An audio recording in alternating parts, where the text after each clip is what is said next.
money. Some people care about money. That comes to an estimated $36.5 billion of positive impact on our economy. And those statistics come from the U.S. Labor Department. Okay, here we go. Research. Biology. Well, I'm only highlighting a couple of interesting, what I think are sort of interesting things, but also things that maybe some of you have heard about. So first of all, of course, there's a genetic basis to it. We won't get into evolution and all that, but that's sort of the ultimate explanation to everything. It kind of exists because somewhere along the line, we evolved to be able to express these behaviors. Now, of course, not everybody expresses these behaviors, and there are a wide range of individual differences in the degree to which some people are compassionate and nice and kind and all that. But again, I don't want to get too much into specific individuals. 2 neurotransmitters have been identified as linked to prosocial behaviors. One of them is oxytocin, which is also called love hormone. Serotonin, which is another rewarding hormone or neurotransmitter, seems to be elevated levels of serotonin seem to be released when we do something nice for someone else. In other words, these are things that chemically make us feel good about helping, right? That nice, good feeling that we get sometimes. Another aspect to all this that's biological is temperament. And in particular, there's been a lot of attention on self-regulation or self-control. And there's sort of 3 aspects of self-regulation. There's the cognitive, the ability to focus attention and shift attention when necessary. Very important, obviously, for academics, right? For academic performance. Emotion regulation. God, it's so hard not to make some kind of link to Trump. But just think, Barack, Trump. Who has good self-regulation? Okay. And then the third aspect is behavioral regulation. So that's your ability to sort of suppress those behavioral tendencies to post something on Twitter, for example. Okay, I got something. Sorry. Okay, social cognitive, social emotive traits. Well, again, I'm just going to focus on some of the classics here. And in terms of thinking about what motivates individuals to help others, sympathy is right up there. Our ability to feel sorrow, or concern for someone's needs, someone's needy situation, that's been linked consistently to prosocial behaviors. Moral reasoning, kids' abilities to think about when they're presented with a moral dilemma, when they're presented with an opportunity to help someone, maybe on the way to the conference today, you were driving along the interstate and you see somebody on the side of the road that apparently needs help, but you're running late to the conference to give the keynote. Thinking, you think quickly, and some of us may decide I'm going to pull over, or I'm going to make sure that, maybe I call assistance for that person or something like that. And others might decide, I really need to get to that keynote thing, and otherwise Lindsay will kill me. Moral values, kind of a bad word in some ways, especially back in the 80s, which is unfortunate because it really is not a bad word. It's just how you use it that could be bad. But moral values means, the extent to which children internalize or adopt or endorse concepts about kindness and being honest and being fair and being nice to other people, right? Being respectful of other people.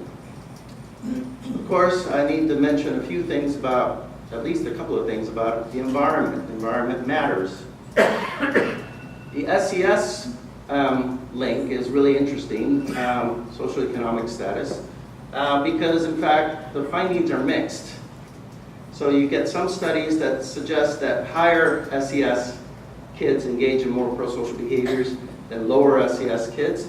But then you see other studies where lower SES kids engage in more prosocial behaviors than higher SES kids.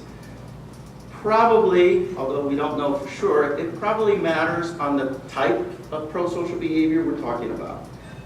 So just to give the simplest example, if we're talking about donating money, for example, that may be something that higher SES kids will do more often, and probably just a matter of accessibility, right? On the other hand, we're talking about comforting someone else, probably no difference, right? So, again, just nod your head once in a while so I know you're still awake. Okay, so, and then community characteristics, those matter. Those are very, very important. And I included and sort of highlight school climate. Positive school climate, a much more cooperative school climate that facilitates more prosocial behaviors. So you probably already can start to get a sense of how we can think about actually restructuring or developing programs to help foster more of these kinds of prosocial behaviors. Maybe after a little more caffeine, you might start to think about that.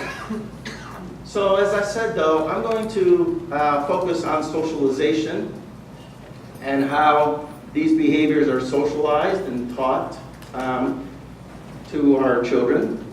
And I'm going to start with a nice basic definition of socialization. It's the process by which children acquire beliefs or values and behaviors that are deemed important by preceding generations, basically by caregivers. Of course, I argue prosocial behaviors, prosocial values, and traits, characteristics, are deemed important by most societies, by most parents. In the traditional research literature on this, there's been a lot of focus on two basic dimensions of socialization and socialization by parents. One is what's termed support, and it's also termed warmth or nurturance. And in general, parents who exhibit or express more warmth and nurturance, more affection to their kids, those kids tend to be more prosocial. Pretty straightforward. The other major dimension is what we term control, and it has to do with the extent to which parents demand or place expectations and try to sort of restrict children's behaviors and actions. In general, moderate levels of control seem to be ideal for fostering prosocial behaviors. If you have strict or overly harsh controlling parents, that's detrimental to prosocial behaviors. The other side of it, if you have parents who are permissive, basically don't place any demands or expectations or controls, that's also not good. As I think Carlo said earlier today, some of this is common sense in some ways.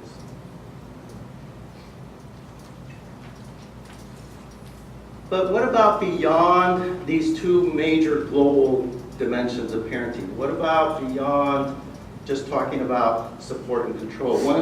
There's several problems with just talking about support and control. One is we never know what is the level of adequate support, right? What is moderate control? Those are very difficult to assess. Those are very difficult. And if you think about a parenting education program, we tell parents, oh, just be warm and nurturing, and you'll have a prosocial kid. Okay, well, people have different ways of expressing warmth, right? My father, his way was working his butt off to put food on the table tables on food would not be good. Might not be sanitary. And the same thing with control, right? I mean, in some situations, in fact, we may think about some neighborhoods where it probably may be important for the parents to be very controlling, because it may be very risky for their kids to be out in that neighborhood, right? If it's a violent drug sort of gang type of community or neighborhood. So one thing that we try to do in our research is to start to think about, well, what are things that we can look at that perhaps focus more specifically on techniques that parents can use to try to foster pro-social behaviors, rather than just looking at support and control.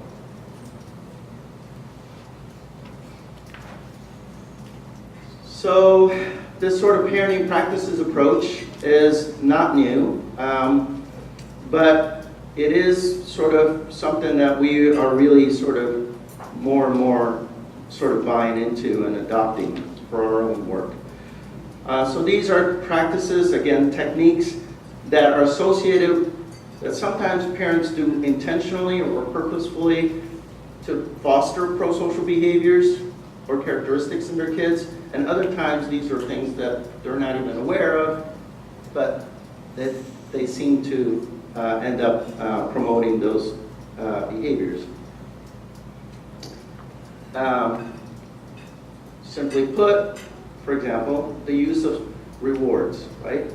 When I was growing up, my parents we had the little paper on the refrigerator, and I got a dime for mopping the floor, a quarter for doing something else, not hitting my little sister or something. And those were material rewards, right? Or you get privileges given to you, or you get a nice present, or you get to go stay out later and play with your friends or something. Those are sort of more concrete, explicit forms of rewards to encourage or to try to reinforce positive behaviors in your kids. The social rewards, on the other hand, are things like just praising them, right? Or hugging them, or just saying, I love you, I really am pleased with what you did. Probably you wouldn't say it in that way, but, you know, something like that. Of course, parents can also engage in direct moral conversations with their kids, right? Conversations about moral topics, sometimes after watching a film, or, of course, the classic sort of reading a book, a fable or something to your child, or reading from the Bible, and talking and having conversations with your kids to try to teach them moral values, right? To teach them pro-social values. You guys are still with me? Kind of. Okay. All right. And one thing I also, there has been not much attention paid to is experiential learning opportunities. So parents will sometimes, maybe they themselves are involved in a charitable organization and they bring their kid along, right? And those are really kind of cool experiences because they sort of give them hands-on training, so to speak, not just from observing their parents and observing others engaging in these good behaviors, but they're also maybe sort of, they themselves are contributing directly and getting some hands-on training. And some of that may take place in the home environment where parents might assign chores or responsibilities or duties, and you just have to do it. So I had to take care of my little sister. She still doesn't appreciate it, but my goodness, I had to take care of her. Okay. And some of these other opportunities are out in the community. Right? So they may be volunteering at a food bank, and they bring their kid along one day or 2 days. These are all common practices, and these are all, as you will see, they've been, well, with some of this, I'll talk about how they've been linked to pro-social behaviors. What about when a child does something wrong? Well, there are different ways to discipline a child. The one technique that has been linked to more pro-social behaviors, seems to be most effective in promoting pro-social behaviors, is the use of inductive disciplining. And inductive disciplining simply means parents who will talk to their children about why what they did was wrong. They will explain to their child. They will take the time to sit down and actually teach them some sort of moral message, something that they want the child to take away with them. Oftentimes, when parents use this kind of practice, they rely on what's called role-taking inductions. So the parent will try to induce the child to think about what they did from the perspective of the other child or the victim or other people. And so it's all about really trying to enhance what we call their perspective-taking skills, or role-taking. Their ability to put themselves in the shoes of someone else. It's kind of like, how would you like it if you got hit by a baseball bat or something? You wouldn't like that, would you? That's role-taking induction. Maybe dramatic, but it's role-taking. Okay, so what do we know about some of these practices? Well, first off, it seems as if the use of social rewards is perhaps the most effective way of promoting and fostering pro-social behaviors, and especially in fostering altruistic pro-social behaviors. So why is that? Well, actually, let me briefly mention the contrast. On the other hand, the use of material rewards actually is not related to sympathy or moral reasoning, and it is related to pro-social behaviors, but only to selfishly motivated forms of pro-social behaviors. So whereas praising or hugging or just expressing your gratitude to your child for doing something nice is associated with sympathy and moral reasoning and altruistic or selflessly motivated pro-social behaviors, the use of material rewards actually seems to either work in opposite direction, or if it does foster pro-social behaviors, it only fosters pro-social behaviors that are actually selfishly motivated. For example, helping behaviors where the child is helping someone because they're trying to gain someone else's approval. That's a selfish form of helping, right? As opposed to the altruistic, where you really you're doing it because you primarily want to help that other person. Does that make sense? Yes. Okay. Thank you. I got a yes, not just a nod.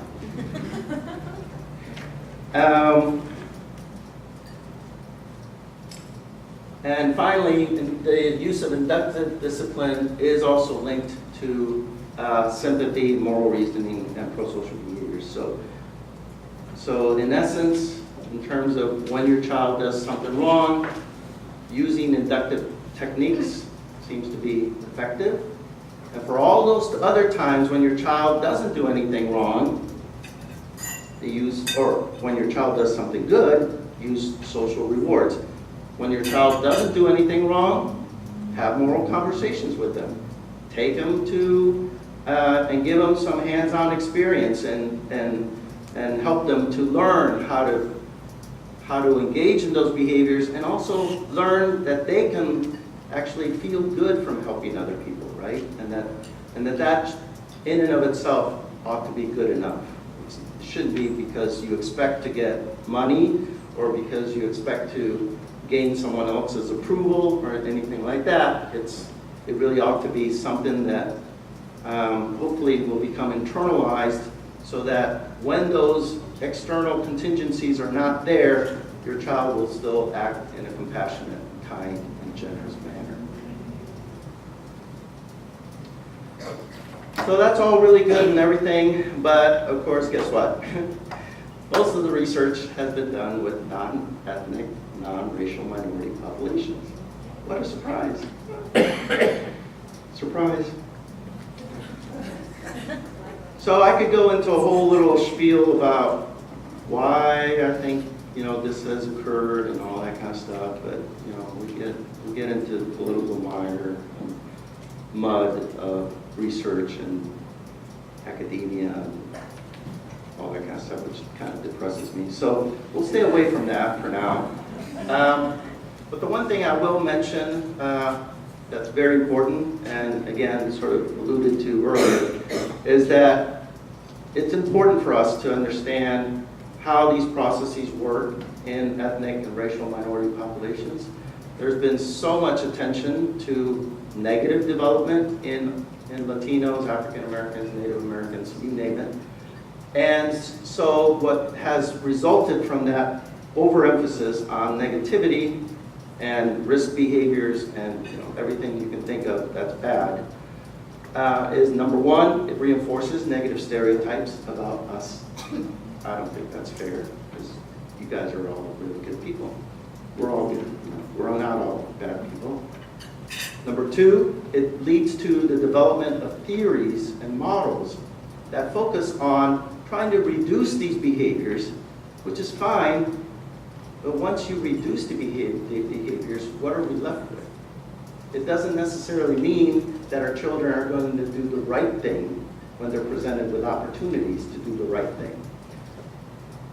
So the absence of negativity does not equate to the presence of positivity. Sometimes I refer to this as the couch potato syndrome. Imagery here. Think about that kid. Think about a hypothetical situation where we could actually do such a fantastic job and eliminate aggressive tendencies from our kids. What would we end up with? What would that kid look like? Does it mean that that kid will necessarily do anything constructive to our communities or in his or her life? No. So we need to pay attention to both sides of the equation. And in fact, of course, my little bias is we need to pay attention more to the positive thing, because that's really what we want. Ultimately, all these programs that we're developing is really about sort of internalizing and externalizing all of these really good, desirable qualities that we want to see in our society. It's not just about eliminating the drug use or teenage pregnancy or all those things, but it's about also helping individuals to reach their maximum, to thrive in our society, right? Amen. Okay. All right. So how do we get there? Well, so I'm going to step back a little bit here, and I'm going to introduce the notion of the cultural transmission model. It's an idea that's been out there, I should say, not in here, but out there for many, many decades. Hasn't really been paid attention very much in our discipline. But it's a very cool idea because it helps us to now incorporate a culturally sensitive approach to studying prosocial behaviors. Cultural transmission model is pretty straightforward. The idea is that caregivers and parents transmit those desirable traits and behaviors from the preceding generation to the next generation.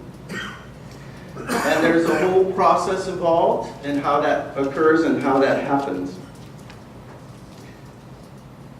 In order to come up with a much more culturally sensitive approach to understanding positive social behaviors in our youth, we also need to identify factors and mechanisms that are culture specific, that help to account for any culture group differences in these kinds of traits and behaviors. And again, I don't have time to get into this, but there are culture group differences across different ethnic, racial minority groups, as well as across different nationalities, kids from different nationalities, in the extent to which kids engage in certain kinds of prosocial behaviors or express certain kinds of forms of moral reasoning, or in their expression of sympathy or guilt or other moral emotions. One very important factor for understanding prosocial behaviors in U.S. Latino youth is culture of stress. There are different dimensions and aspects to a culture of stress, but we now know from recent research that discrimination experiences, exposure to discrimination, debilitates pro-social tendencies in Latino youth. And that's really concerning to me, by the way, because what that means is that our kids may have a tendency to sort of isolate themselves socially from engaging and interacting with other kids. Perhaps out-group members, but even within their own group. It's also, turns out that, as I mentioned before, prosocial behaviors are linked to depressive symptoms. Well, it turns out that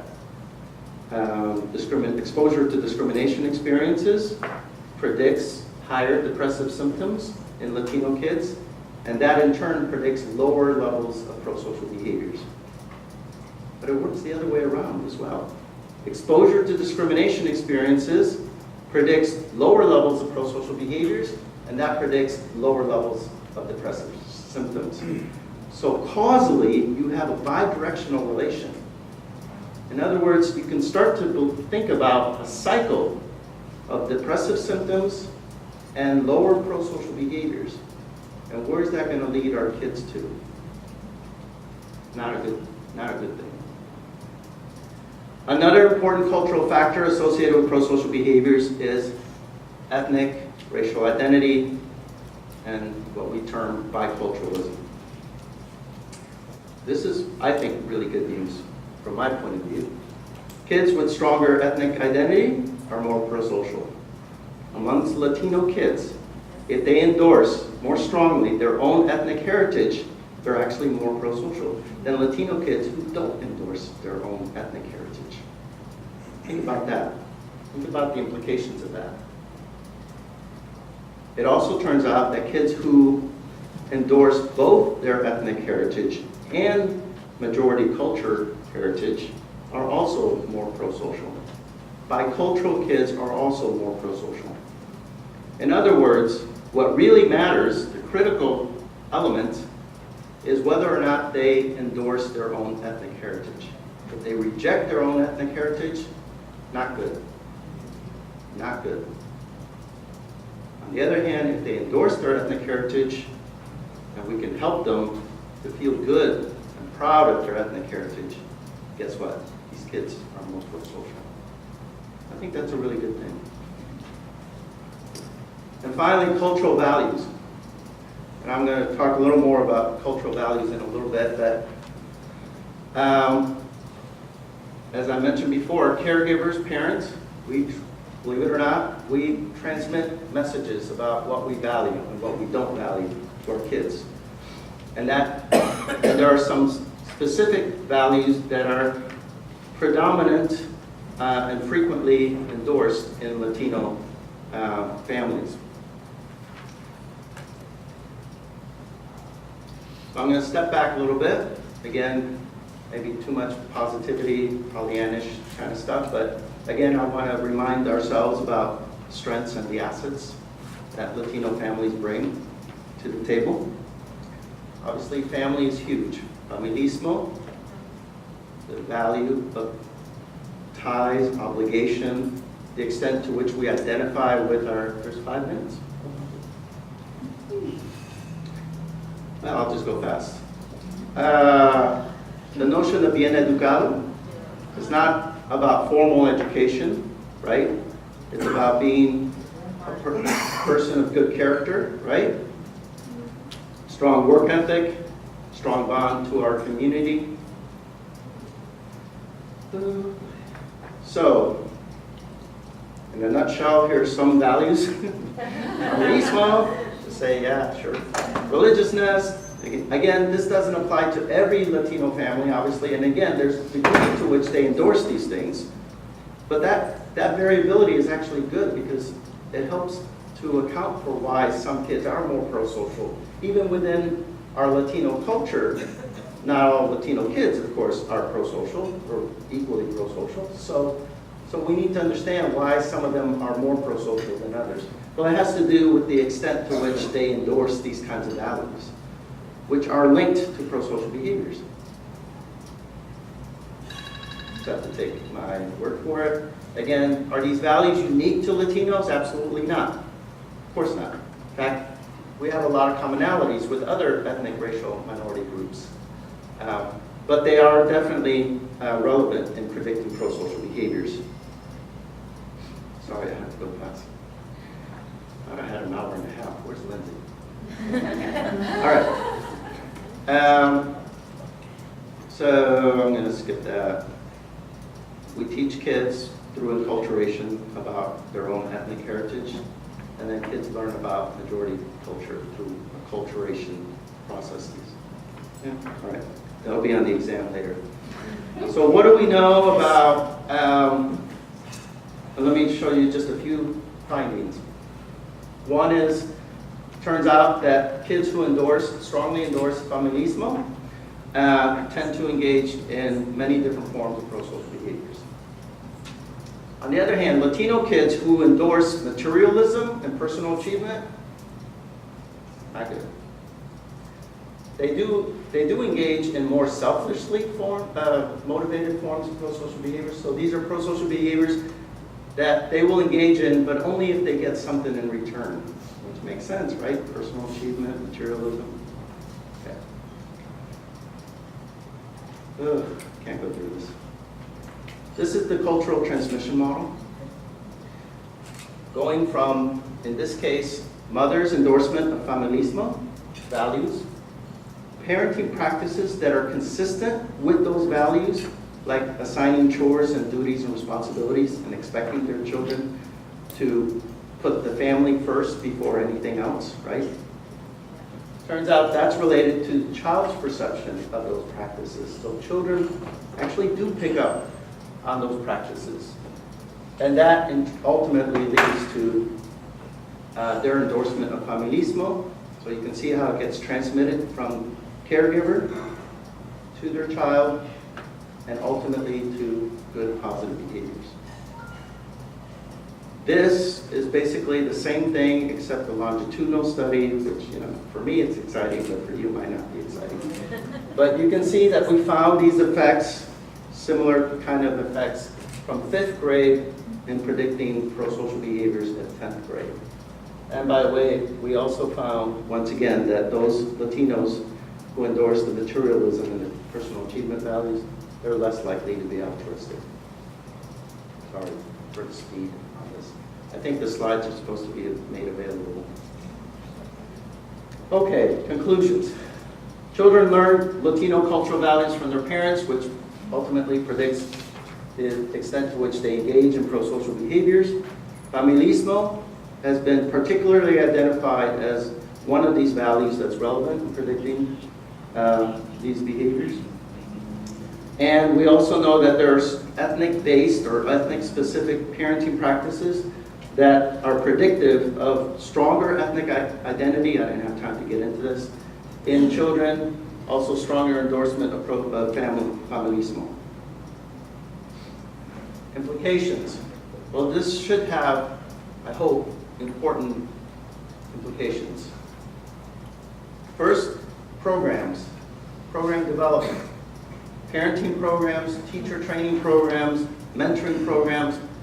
We need such programs to really be, to facilitate and find ways of supporting and encouraging children to endorse and adopt our cultural values, to endorse their ethnic heritage, and of course to be family and to engage families in this whole process, because families are very important in transmitting and reinforcing these values and behaviors.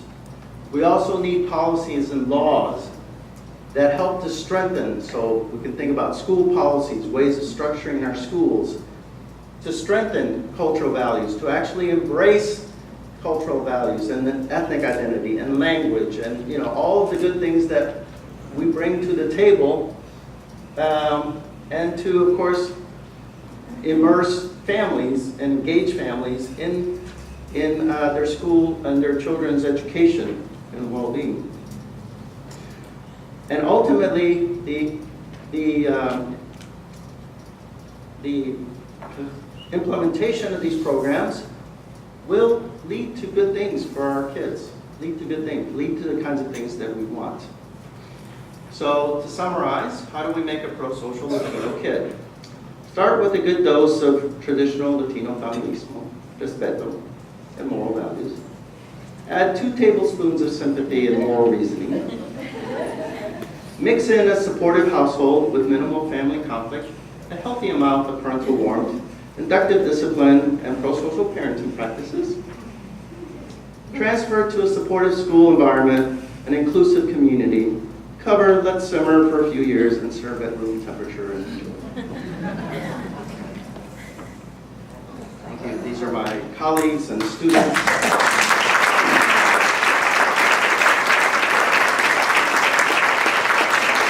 So there's time for questions. There's a 5-minute gap here between the next before the next session. So it dawned on me that many people are not extension that come to this conference, and 4-H and other things are still not your bag. And I can't ask forgiveness for it because it's hard enough getting the extension people together. But they have other views and other questions are, in a sense, most welcome because that breaks us out of our shells. Some of this stuff for me is under the heads, heart, but the hands in the 4-H is the part that he's talking about today. So anyway, questions, comments, relation to your fields. If you're not, if this is not your main, but you're working in health, and you say, oh, this ties in. Oh, yeah. In my experience, I noticed that kids are the product of an American parent and a Latino parent, and they divorce or something. Depending of the situation, sometimes they feel ashamed of one of them, and sometimes it's the Latino because they look Latino, but they want to say, no, I'm American, and that's it. And I wonder, because that recipe is perfection, but perfection does not exist many times. I mean, it exists, but it's hard in these times of life, of high divorce rates and things.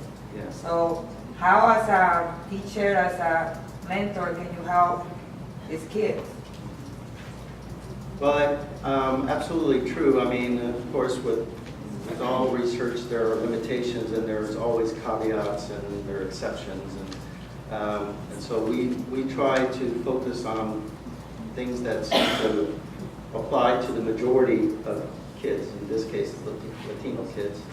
But of course, household structure is very important, and it plays a very challenging role for us because, on the one hand, we know about how important it is for a child to develop a secure attachment with their caregiver. So your question becomes even more complicated once we get down to the nitty-gritty, because I would need to ask you, for example, what age child are we talking about? Let's say 12.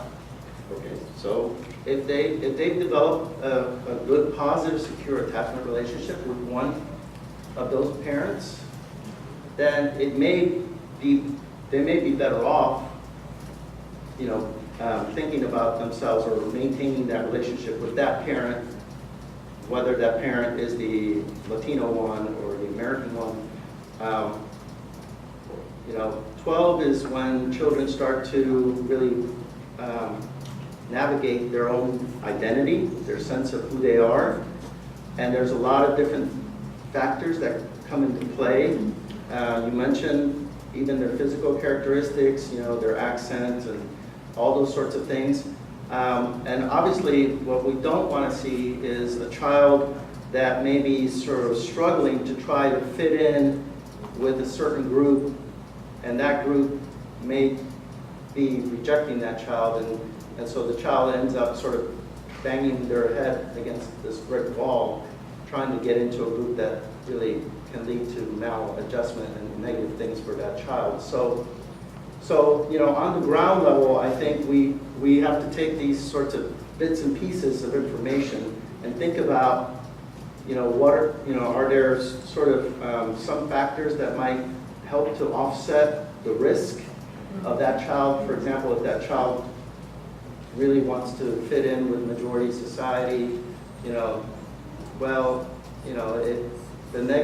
potential negative consequences of that child doing so and rejecting their ethnic heritage might be somewhat offset if that child has developed a really secure, positive attachment with their American mother or father. So it does get complicated, but again, we can't just apply these findings like a blanket across all our kids. We do need to think about these kids on an individual basis and look at their family situation, look at their maturity, look at their school situation, look at the community, right? I grew up in Miami, and growing up in Miami is so different than a Latino kid growing up in Branson, Missouri, right? So you have different resources that children may have access to in certain communities that may help to buffer any negative potential consequences. So it does get complicated very quickly, absolutely. Yes? Our agency has been moving to look at the conscious discipline model by Beck and Bailey. So I don't know if you've seen any work specifically with the Latino community, positive or negative, with that, or if you're familiar with that. I'm not familiar with it, but what I would say is that, again, this is like a jigsaw puzzle. So whatever discipline approach or whatever program we adopt, whether it be, the 5 C's or any of those, copyrighted standard programs that are out there, what I would suggest and recommend is that we evaluate those programs to see the extent to which they're taking some of these things into consideration. So there is no panacea, there is no miracle one, even with the inductive discipline, for example, that alone isn't going to necessarily make your child more pro-social, because again, there could be other things that may be sort of working in either in conjunction or could be working in opposition to the beneficial effects of using any kind of discipline technique. So, without going into the details, because I'm not familiar with that discipline approach, I would just recommend strongly that you examine and evaluate the program to see to what extent that program helps to support or is compatible with the notion that our children should feel proud about their ethnic heritage, should feel proud of being, sensitive to the needs of the family and so on. Yes. I have a question, not on the practice of it, because it's hard to connect that necessarily with the components that we run in our, but there's a seeming contradiction for me in something you said with Juan yesterday, and that is this. If racist situations or things in which that is highlighted may lead for kids then to go into that spiral that you mentioned. I mean, that it's negative for self or... I know where you're going. How do we explain the DREAM Act kids, for example, that when opposition got hard, it triggered in them a way to say, I'm going to fight.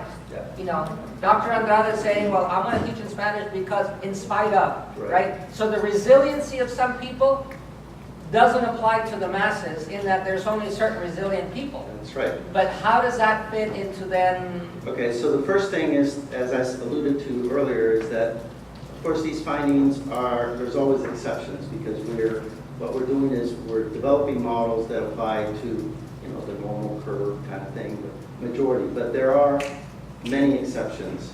And so you are talking about resiliency, and it turns out that pro-social behaviors is not only a marker of good outcome, but it also can be viewed and conceptualized as a resiliency factor. So I think I mentioned this earlier. If we foster pro-social behaviors early in our children, there's all kinds of good things that it predicts later on. So absolutely, you know, if you think about, well, let's just take poverty, for example, right? Poverty is a huge predictor of all kinds of negative outcomes, right? Well, not for kids who are pro-social.